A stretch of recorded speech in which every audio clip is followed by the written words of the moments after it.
Today I want to speak about what is perhaps the most important subject for law students, the exams. And I say that with full honesty. I'm not the kind of law professor that is going to tell you that exams are not that important. What matters is the skills and the values. Yes, these things really matter, but exams are very important. They can determine your first job. They can determine your success in academic pursuits later on, sometimes years later. You finish your LLB, LLM, you move to business for a few years, you return to academia, you want to try to do a PhD, suddenly people notice your exams again. Not fair at all, but certainly something to be aware of. So what I want to do is I want to offer you my blueprint to succeeding in exams, particularly in law schools. I know very little about exams in other fields. And this is a blueprint that I learned by experience. My experience in law school is not very ordinary. I started law school when I was 16, which is anyway extremely rare. In Israel is even more, even weird, I would say, because most of my friends would be after the army, so 9 years older than me. And here I am, a child of 16, going to law school. And because I had very good work habits from before I came to law school, it was quite easy for me to get relatively good grades. But I couldn't really say that I would get A plus or the equivalent of 100. That's the phrase we would use, or in Danish scale, 12, the highest possible grade in every exam. I rarely got that. And then after I did my LLB, I was offered to do the LLM immediately, which is quite rare in Israel. It's not something that is common as in other countries. And try to do it before I would join my mandatory military service in the army. And I did that, and I noticed something very strange. I started to spend less and less time preparing for exams, and I got 100 out of 100 in every exam almost. And I tried to reflect, why was that? What was I doing? And then I wrote an essay that basically titled something like how to get the best grade in law school without knowing anything. And after years, I dug out this essay, and it became the basis of insights that I teach to my students, and the insights that I put in my book on English for multilinguals, because it has a whole section about what is necessary for students. And that is the blueprint that I'm going to share with you today. Now, it has multiple stages. We go through how to read an exam, how to plan for the exam, how to design your writing, how to do the writing itself, how to refer to sources, how to do editing. But the main idea is the same. Your goal as a student is to try to guess what the examiner wants to see and give this to him or to her. Now, when you think about it this way, it sounds very simple. It's actually not that complicated. It's just that you need to break it down to a series of steps that would allow you to do that, would allow you to produce the perfect exam that is exactly what the examiner wants to see. And when they see this perfect exam and they read exams very quickly, they're going to give you 100 out of 100, a 12 out of 12, an A plus, or the maximum grade possible in whichever country you are. My name is Shai Lotan. I'm Associate Professor of International Public Law at the University of Copenhagen Faculty of Law. The goal of this series of lectures is to improve your English, but I put special emphasis on skills that you need as students, because I'm a law professor and I send mostly law students. Let's start at the first step in answering the exam, reading the exam.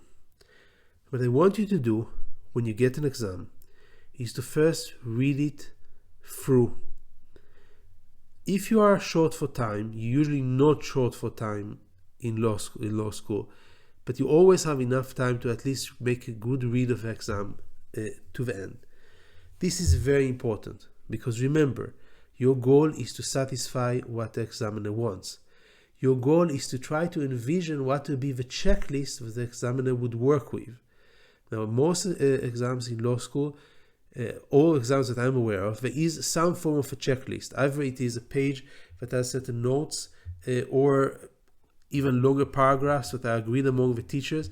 This is what the examiner expects to see. Now, how are you going to know what to focus on, how much space to focus on, what order of ideas to focus on, unless you read the exam first through? You can read it relatively quickly, And then after you've read it quickly and you know approximately what's going on there, you can decide if you want to read it through again very, very carefully. Now here you have to make an assessment of time.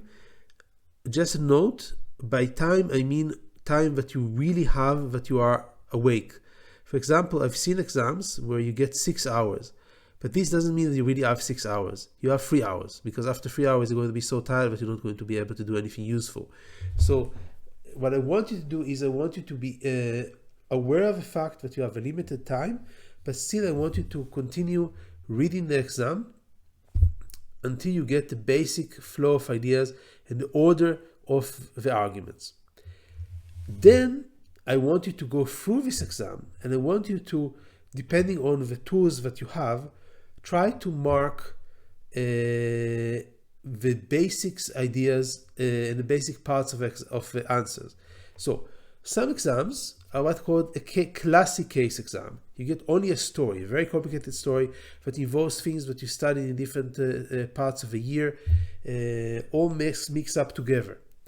Here, it's very important that you will note somewhere on the exams if it's physical. If it's not physical and you have a Word file, find a way to highlight or to mark the ideas and organize the order of the answers that you give. So for example, you manage to find that there are 5 topics that are dealt with in a case study, in a case question, and you are organizing them in the order in which you're going to deal with them, and maybe subdividing them. So point number 1 is divided to smaller points.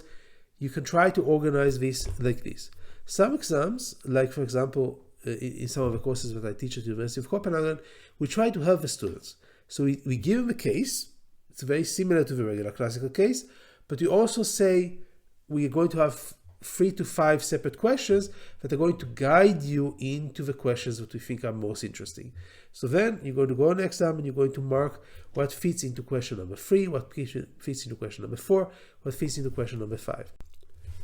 Now, if the exam has stipulations of relevant questions 1, 2, 3, 4, 5, that build on the case, it is very important that you're going to answer the question in the order in which they appear. So question number 1 first, then 2, then 3, and so on.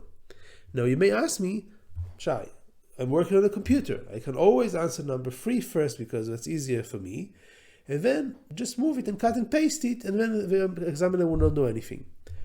Big mistake. It's a big mistake because once you start to answer a question, you're going to have to deal with all the legal issues that are relevant. Usually, the legal issues are organized in a certain way in the examiner's head. You have to deal with the question of, let's say, state responsibility on international law in question number 1, and with the question of international crimes in question number 2. But the question of whether there was a breach of international laws of war, for example, is relevant for both of these 2 questions, and it should be addressed in question number 1 first. And if you try to change the order, what will happen is the examiner would read question number 1, would not get a whole segment of the ideas that they expect to get at this point, and what they're going to do is either reduce your grade immediately in their head as we read the exam, or be very, very suspicious for the rest of the exam, and even though the information appears later, it doesn't count as much as if it appears in the right place. So remember, what you need to do is not just to give the examiner what they want to see. You have to give it to the examiner in the order in which you want to see it, and you have to give them also in the level of emphasis that the examiner expects. There's a difference between spending several paragraphs discussing something and just mentioning that by way of passing through. So when you're writing an exam, be aware that you're trying to mimic the checklist of the examiner. This means that if question appears like question number 1, you answer this question number 1 first. If you are not as lucky as most of my students, and you have to write a classic case, then you have to do the guesswork even more, trying to guess what is the most important thing that appears first, what is the logical thing that appears later. Now, that's the first part. You read the exam, you try to break it apart a little bit, and you're ready to go to the phase of planning. the phase of planning. So you've went through the exam, you read it, you understand it, you made some marks on it. You could note an exam, by the way, if you have it in physical, maybe note on it in your mother tongue. That's a way for you to distinguish between the ideas in the exam and your own ideas. Now you are working in front of an empty page. Now in most universities you can work in a computer, so you have a Word file. What do you do with this Word file? You start to plan. You're writing what I call a skeleton. Now, skeleton is a vital tool for planning. This is something that I would recommend anybody to do, even if you're writing a thesis, for example. You write a skeleton, because then you can put all your ideas down, you don't forget anything, because you start to write something and you are forgot all the other ideas that are rushing through in your head to other subjects. So when you write a skeleton, you don't forget anything. That's one important benefit. You also are able to guess the checklist of a professor, which is exactly the aim of the entire method that I'm describing. So you are going to guess where the argument appears. You organize the order. You're going to guess how important it is, and you're going to guess what are the subjects that need to be covered. Now, when you deal with an exam in law, it's very important to take every single topic and always break it apart to as many topics as possible.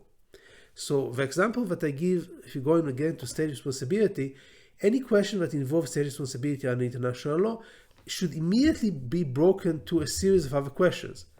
What was the original norm? How was it breached, if it was breached? Can it be attributed to the state? Yes or no? Does the state have a certain defense?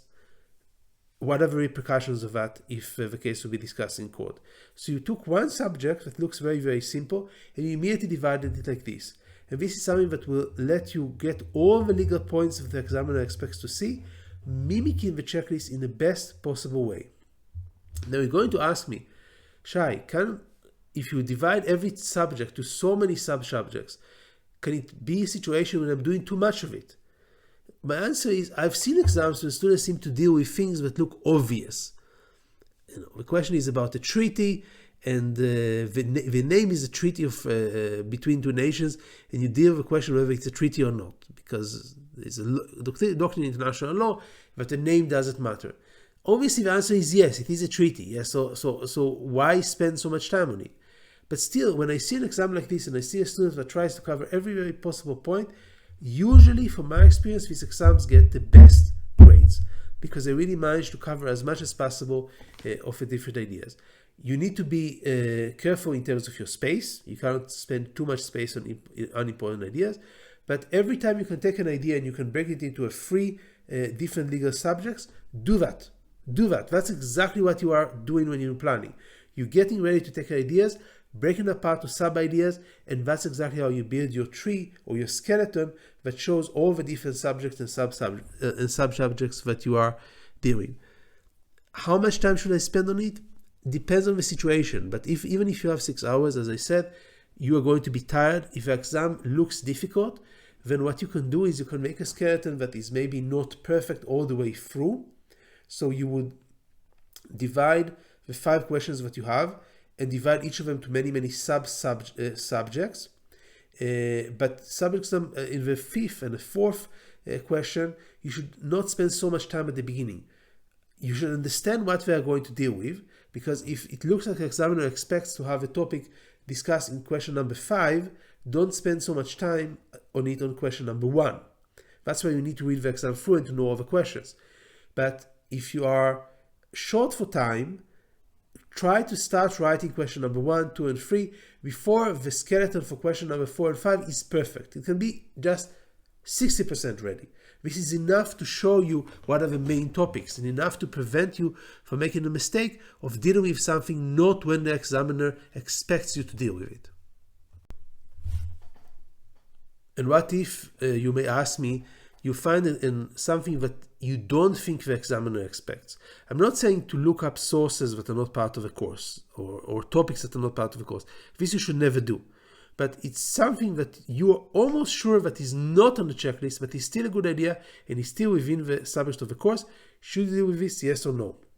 My answer is, if you have enough space and time to do it, go for it. Why do you go for it?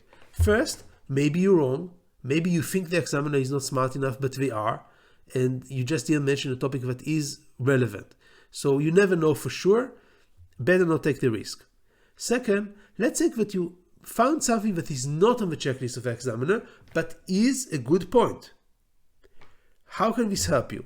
This will help you extremely when your exam is one of the best exams and when your exam is one of the worst exams. If your exam is really, really bad, it's almost a failing exam, the examiner is going to read it through and say, wow, I mean, this is like a mess of ideas, but here is an idea that seems valid, and I didn't expect it. So maybe the student is actually misunderstood, maybe not a genius, but a misunderstood good student, okay? But that didn't understand the exam, but he's a good student because he said something I didn't expect. So instead of failing him, I give him, I don't know, a 75 out of 100. So that's a really good benefit for you. Alternatively, your exam can be a very good exam, and that's usually the more common case for people that are really trying to get all the points correctly and extras. So you are a really good exam. But now the examiner has to decide, if you are in the Danish system, how many exams can get a 12 out of 50 that I'm checking. 3, 4, more would be impossible. And there are many good exams. There are many good exams that are at a 10 level, so a level of, I don't know, a 90 out of 100. How do I decide which gets the best grades if they're all similar? So I would give exams that have everything right, almost the checklist, plus the extra. And that's exactly where the extra point can help you. So you try to guess the checklist as much as you can, but if you think that something is not in the checklist but is still a valid point and it's relevant to the course, feel free to add it and it may help you. After you finish the planning, it's time to discuss the design of the exam. Now I'm going to discuss first of all how you design the structure of your answer, and second the process of writing. Now when you're designing an exam, remember the same concept that I'm dealing with. You have to try to imagine what the checklist should be, what order the ideas should be, how much of it should be covered in depth, and what ideas should appear on the page. Now, what you want to do when you design the exam is you want to make sure that the examiner follows you throughout. And one way to do that is by using a lot of titles. I think generally exams have too few titles. If you are dividing the question into subtitles, it helps the examiner a lot. You can also use other tools in some level of moderation, which are the underline, the bullet, the bold, and the italics. Now, here I say with moderation because I see students who sometimes would have 3 lines that are in bold. This doesn't help anybody. It's very annoying and it doesn't really help the examiner. But if, for example, every treaty article you put in bold, every name of judgment you put in italics, this really helps the examiner and makes it easier to read the exam. So you use a lot of titles, you use whatever efforts you can to make the example readable. It doesn't require you to be experts in design, but try to use a font that is readable. Usually 12 Times New Roman is a good choice. Layout that is manageable with not too little space on the sides, and this should work just fine. The most important thing I think that I want to mention in design, besides the titles and the clarity, is to write a conclusion for the exam, for the question. So it's very recommended in my mind to write a short conclusion at the end of every exam question. If you have questions that are divided, if you don't have questions that are divided, then every major subject.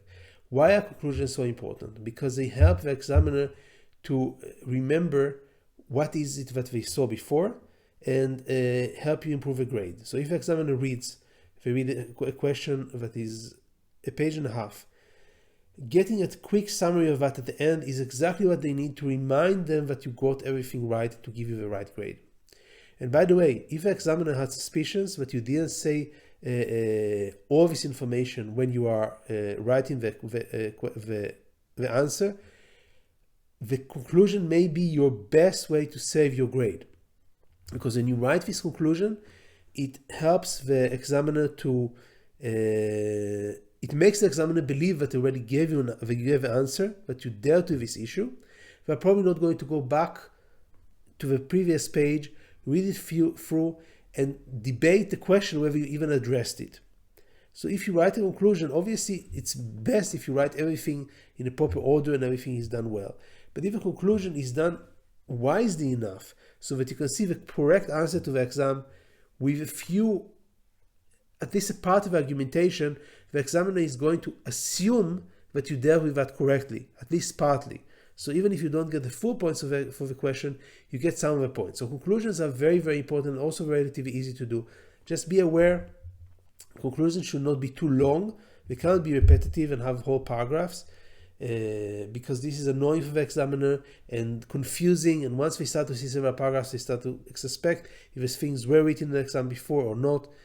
They cannot also be too short. Don't have a conclusion that is just 5 words, because then the examiner doesn't get anything. So they don't really get the analysis. You want to try to summarize the basics of the analysis very nicely.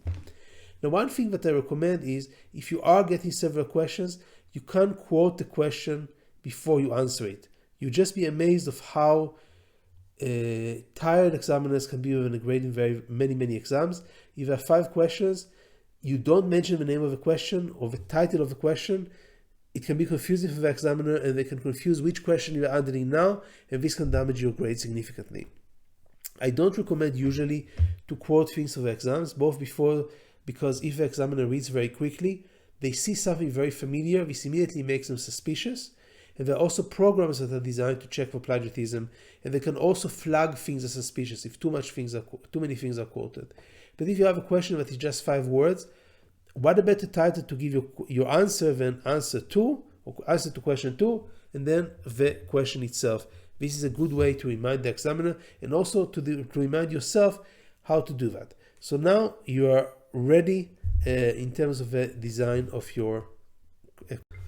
After you finish the stage of editing, you reach the stage of writing. And here what I want to say is, remember how limited is your time in an exam. It's not a regular situation. You have to be very, very productive. First of all, you need to start early. So really relatively quickly, plan, design, get ready, go. Start to write as fast as you can, because even if it looks like you have 6 hours, you really have just 3 hours of alertness, which is what you need to write well. So you start to write relatively early, and you are in the process of writing. Now, what I want you to do is, you will notice, especially if English is not your mother tongue, like most of my audience, you will see that you write and then you start to get ideas that come ahead and you're not fast enough in writing them. So what I want you to do is, if you're writing on a computer, you basically use your skeleton as your a guide towards the rest of the writing. So you can use the bullet points in the skeleton as titles and subtitles. And if you're writing and you have ideas that race forward, stop writing for a second, jump ahead, write a bullet point in your skeleton, add a new title, or even add just a bullet point. So you put a point and you add an idea next to it, and go back. Over time, do that. So once you are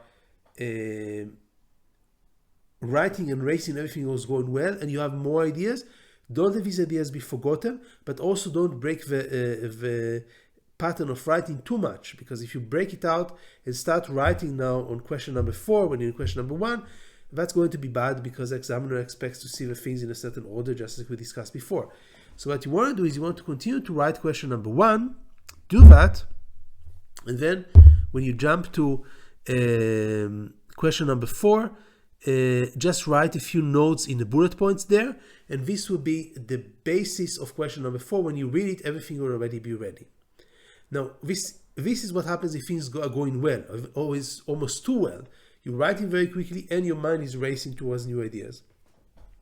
When things are going not so well, when your mind is diverted, you have other ideas coming in that are not connected to the exam, this is something you need to stop. Obviously, you don't do anything else, even if you have access to your computer to anything else during the exam, don't do that.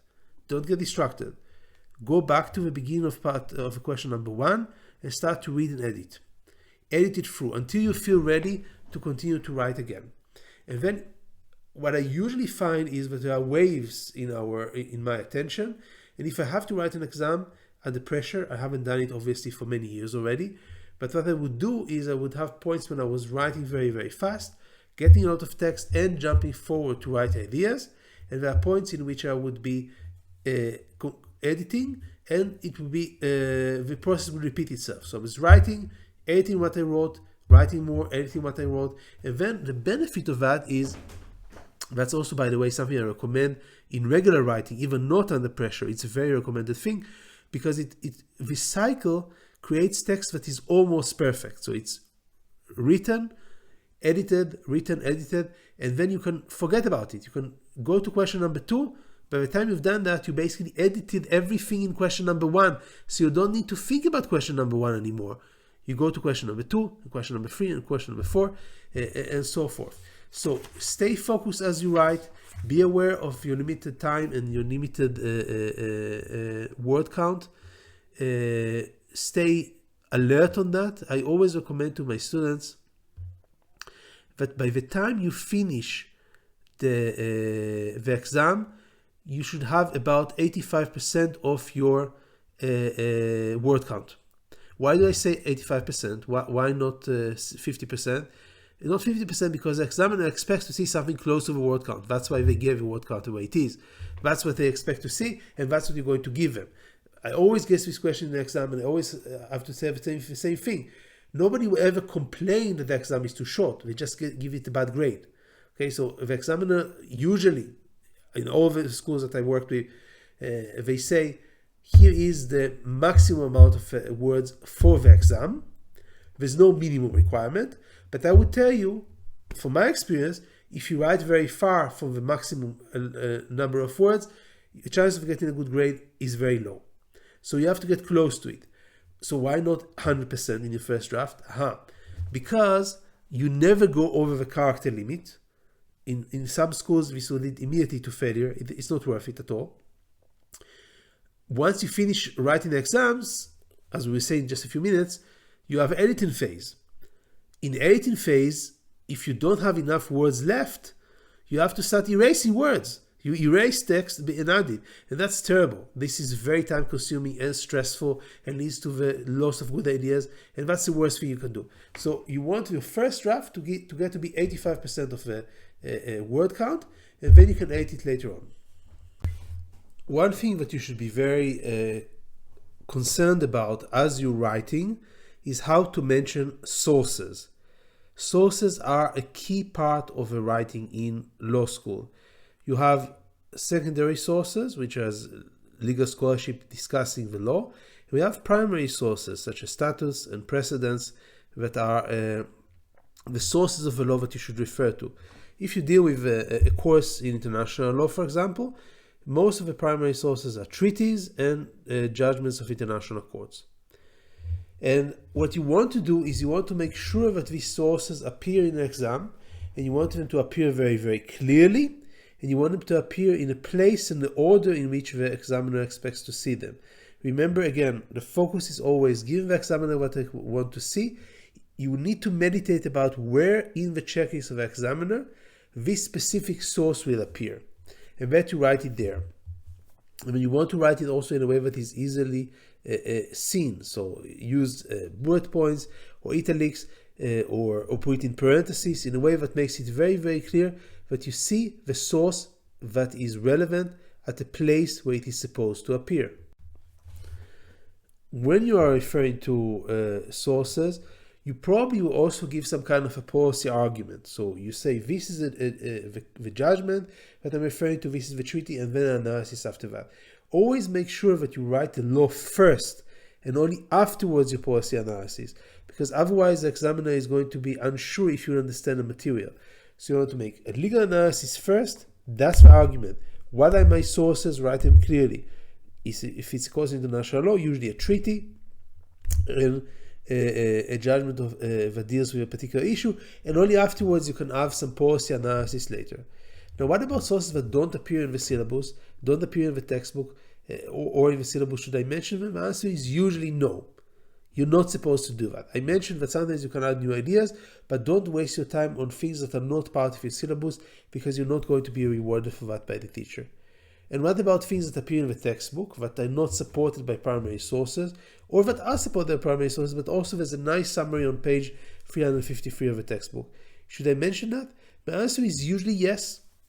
Yes, if there's one textbook for the course, why not write in a parenthesis and then write, for example, the name of the author of the textbook as a short form of the textbook, and then write the page. Now think about that. You're basically challenging the examiner. If they know that this is the right page because it's written in the checklist, then you obviously get full points. The examiner is going to assume you got it right, even though the answer may not be perfect, but you find the relevant source. If the examiner doesn't know which page this argument appears, you think they're going to take the textbooks and check, you're telling them, look, I know that it's there and it appears on this particular page. So that's a great way to use sources in order to get the best grade that you can. Now, a lot of students ask me, should I write these references, these sources, in footnotes or connected to the text? Now, you should obviously ask your own professor if you are in a different school. If they want to have footnotes, that's great. I can just tell you that reading footnotes is very, very hard. If you read from the computer, you have to go back and forth. Even if you read from the page, looking downwards and upwards all the time can be very, very confusing. So I usually prefer to have the references embedded in the text.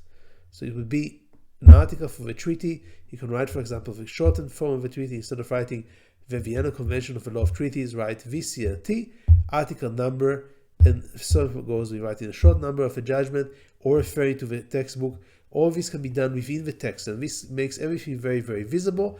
And remember, if you write the sources the way the examiner expects to see them, in the place they expect to see them, and then add your analysis of them in a coherent way, you're going to get the best grade possible.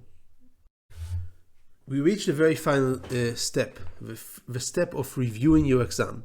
So you have an exam, it's 85% of the text, you are starting to read it through. You read it through from the computer, and then depending on what are your possibilities, if you can both read through the entire exam from the computer and print it out, read it from a printed text, make changes on the text in handwriting, then add it to the text, that's ideal, but you're not always able to do that. Sometimes you just have a possibility to read through the exam in the computer, but still very useful. Even though you did these editing phases as we're writing, write a little bit, edit a little bit, I still recommend that you read the entire exam from beginning to end, and this will give you a strong basis for editing it completely. Now, after you've done that, I want you to do several things. And what I want you to do is basically make a checklist of the things that you need to do. If you are able to bring the checklist with you, make it before the exam, that's a very good idea, because you can write all kinds of things there that you always do when you read the exam. So what I want you to do is make sure you don't plagiarize. So if you use quotes by mistake, try to make sure that it's written as a quote, or much better, paraphrase. Don't ever plagiarize. I want you to run a full spelling check for the exam. Make sure that everything is spell checked. That's something that a lot of my students don't do. I don't understand why. It takes really a matter of minutes to do that, and this makes a world of a difference. If you get an exam that doesn't have a single typo, it looks so much better, much more professional. So always run a spell checker. You also always want to read through the exam carefully, if possible, from a printed page, because you may catch things that are not caught by the spell checker. You may improve your style, and you might find other ideas. You also need to be aware of these two things that always need to be respected. You have to submit on time, and this means that you give extra time because things may happen that could prevent you from submitting on the spot. So computer crashes and things like this are not as rare as you believe, and almost every year I have situations where students have problems with this. So you have to submit on time, that's non-negotiable, and you have to submit less than the character limit that is given to you. So you need to be aware of that. It hopefully is very close to the character limit, but it always has to be below it and never even one word exceeding it. Now, if you write yourself some kind of a checklist in advance, what you need to check before you submit, you can mention other things. So if you know that the exam is going to be very much focused on treaties, make sure that you add treaty sources in every paragraph, and then check that you actually add the sources of the treaties in every respect. So be creative and make to yourself something that monitors you and will remind you of the things that you need to do during the exam. So all this set of mechanisms, which can be expanded more, and I expanded a little bit more in my book with other examples, are designed to do the same thing. Remember, you're trying to provide an exam that looks exactly like what the examiner expects.